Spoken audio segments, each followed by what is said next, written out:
भाभी चलो ना शॉपिंग करने चलते हैं। मुझे बहुत कुछ खरीदना है।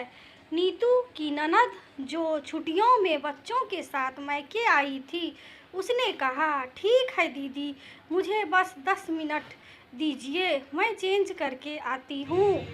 बोलकर नीतू अपने कमरे में गई तो देखा पति और बेटा लैपटॉप पर मूवी देख रहे हैं। उसने कहा, आर्यन बेटा, आप जरा बाहर जाओ, मम्मा को चेंज करना है।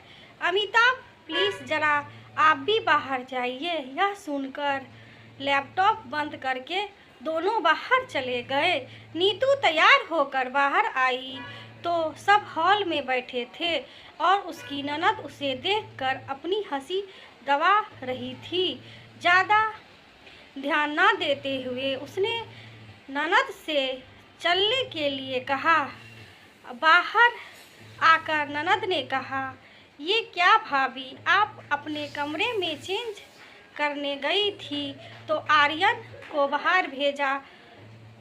चलो वे तो समझ में आया, बड़ा हो गया है, लेकिन भैया को बाहर क्यों भेजा? उनके सामने तो चेंज कर ही सकती थी ना।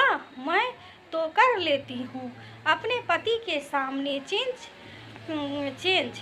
मेरे बेटे को बाहर भेजकर भला पति से कैसी शर्म? दीदी, यह बात पति से या बेटे से शर्म की नहीं है, यहाँ बात है बच्चे के मन में उठने वाले सवाल की।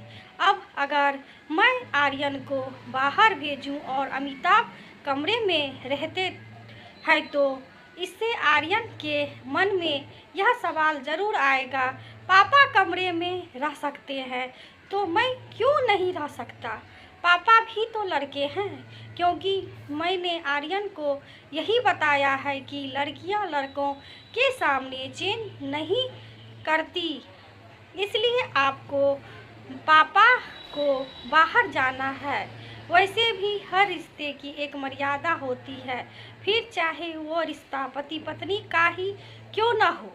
बात तो आपकी सही है भाभी, मेरा बेटा भी सवाल तो करता ही है, पापा को बाहर क्यों नहीं भेजा? सिर्फ मुझे क्यों?